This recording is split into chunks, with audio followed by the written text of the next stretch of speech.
Assalamualaikum warahmatullahi wabarakatuh. Kami dari kelompok 4 yang beranggotakan Anna Fajria, Intan Juwita, Resti Ilema, dan Siti Fadilatul Kamilah akan memaparkan materi terkait pemahaman sebagai capaian belajar UBD terkait contoh konkret bagaimana peserta didik melakukan perspektif dalam proses pembelajaran di kelas. Oke, langsung saja. Pemaparan yang pertama akan dijelaskan oleh rekan saya, Resti Ilema. Dalam pembahasan mengenai 6 aspek pemahaman understanding by design, kelompok kami akan memfokuskan pada pembahasan aspek melakukan perspektif. Perspektif itu sendiri dalam Kamus Besar Bahasa Indonesia adalah sudut pandang atau pandangan. Nah, pemahaman perspektif ini adalah melihat suatu hal dari sudut pandang yang berbeda. Dalam kegiatan pembelajaran di kelas, peserta didik yang memiliki pemahaman perspektif akan dapat menjelaskan sisi lain dari sebuah situasi, melihat gambaran besar, melihat asumsi yang mendasari suatu hal, dan memberikan kritik pada materi yang sedang dipelajari. Peserta didik dapat memiliki perspektif apabila yang pertama melihat dan mendengar dari berbagai sudut pandang yang kritis berdasarkan gambaran umumnya. Kedua, mampu membangun gambaran mengenai materi, teori, ataupun prosedur belajar. Yang ketiga, memiliki pengetahuan atau pemahaman baru dari sudut pandang mereka dan mampu menyelesaikan permasalahan yang sedang diamati. Yang keempat, dapat menjelaskan gambaran besar dari suatu hal secara logis. Yang kelima, menemukan penyelesaian dari suatu permasalahan dengan cara yang lebih kreatif dan ringkas. Selanjutnya, yaitu melihat suatu hal dari sudut pandang yang berbeda. Siswa dapat menjelaskan sisi lain dari sebuah situasi, melihat gambaran besar, melihat asumsi yang mendasari suatu hal, dan memberikan kritik. Berikut adalah contoh konkret peserta didik melakukan perspektif pada pembelajaran IPA. Contoh yang pertama pada pembelajaran IPA yaitu suatu kelas terdapat diskusi mengenai penggunaan bahan aditif dan adiktif. Peserta didik akan menyampaikan argumennya mengenai pro dan kontra tentang hal tersebut sesuai apa yang mereka ketahui. Peserta didik akan berdiskusi mengenai alasan mereka setuju dan tidak setuju mengenai penggunaan bahan-bahan tersebut. Dari perbedaan pendapat akan membentuk suatu pemahaman yang bermakna dalam memaknai sesuatu hal, sehingga mereka tidak serta-merta mempercayai dan menerimanya saja. Dari perbedaan pendapat tersebut akan membuat peserta didik mengkonstruksi pemahamannya melalui sudut pandang yang berbeda. Contoh konkret yang kedua yaitu diskusi mengenai penggunaan produk ramah lingkungan. Penggunaan produk ramah lingkungan memiliki sisi positif dan negatif. Peserta didik akan memberikan pendapatnya mengenai pro dan kontra penggunaan produk ramah lingkungan.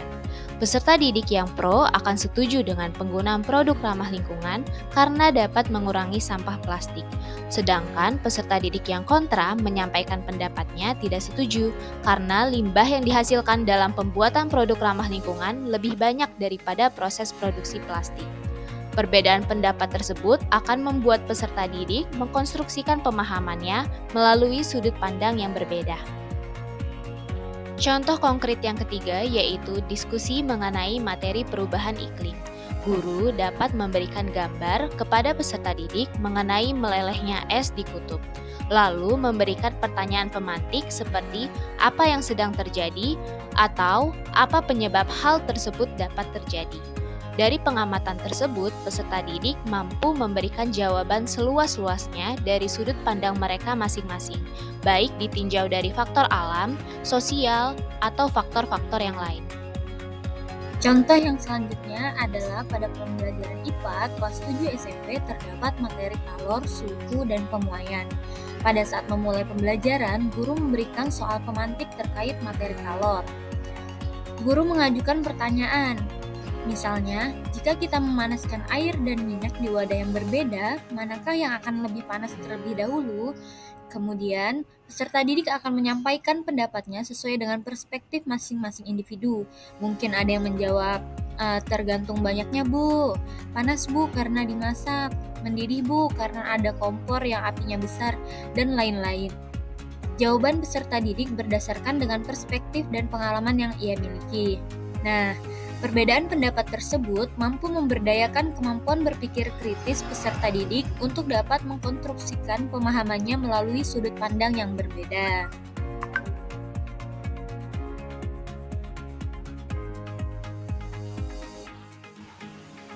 Selanjutnya ada beberapa pertanyaan yang diberikan oleh kelompok lain.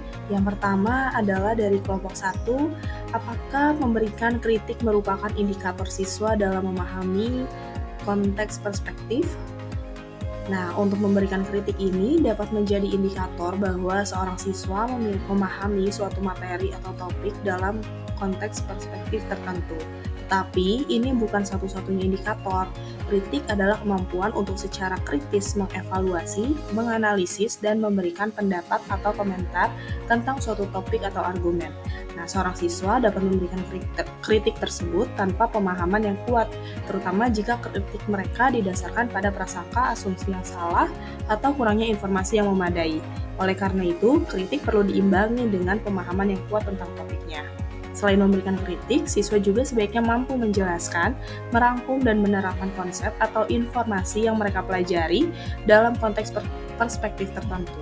Pemahaman ini yang mendalam akan tercermin dalam kemampuan mereka untuk berinteraksi dengan materi dan argumen dari berbagai sudut pandang. Selanjutnya, pertanyaan dari kelompok 2, apakah baik buruknya kemampuan perspektif peserta didik dipengaruhi oleh perkembangan emosional dan perkembangan fisik? Dan bagaimana perspektif peserta didik di tempat kalian mengajar PPL? Kemampuan perspektif peserta didik, terutama dalam pembelajaran, dapat dipengaruhi oleh beberapa faktor, termasuk perkembangan emosional dan perkembangan fisik. Peserta didik yang memiliki perkembangan emosional yang baik cenderung lebih mampu berempati dan memahami perspektif orang lain. Peserta didik yang merasa baik secara fisik dan mental cenderung lebih terbuka terhadap perspektif orang lain. Nah, perspektif peserta didik di tempat PPL itu sudah menerapkan kemampuan perspektif dengan memiliki pemahaman dari sudut pandangnya sendiri.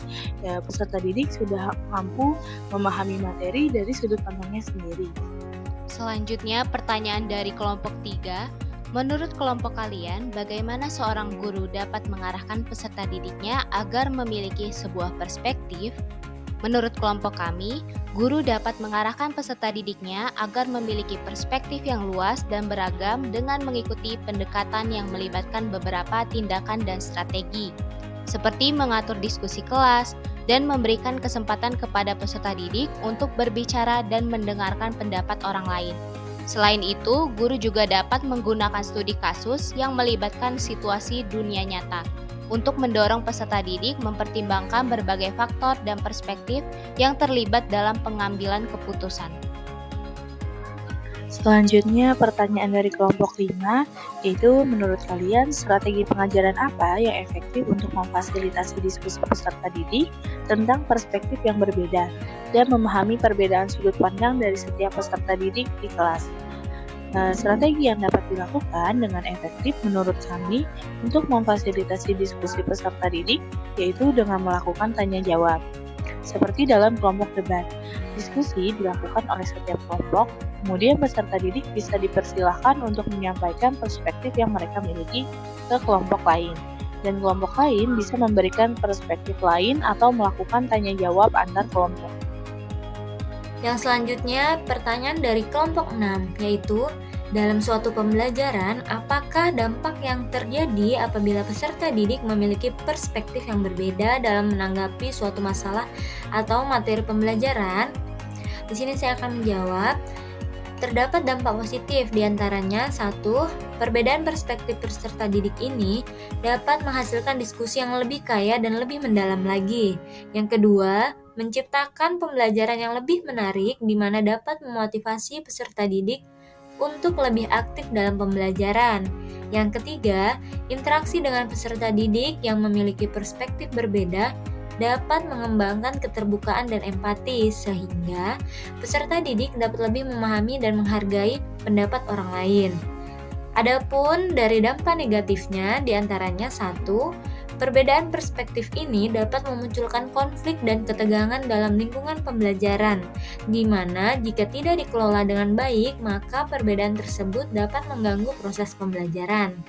Yang kedua, perbedaan perspektif ini dapat menyebabkan selisih pendapat antar siswa, sehingga guru perlu menghadapi kesulitan dalam mengelola kelas.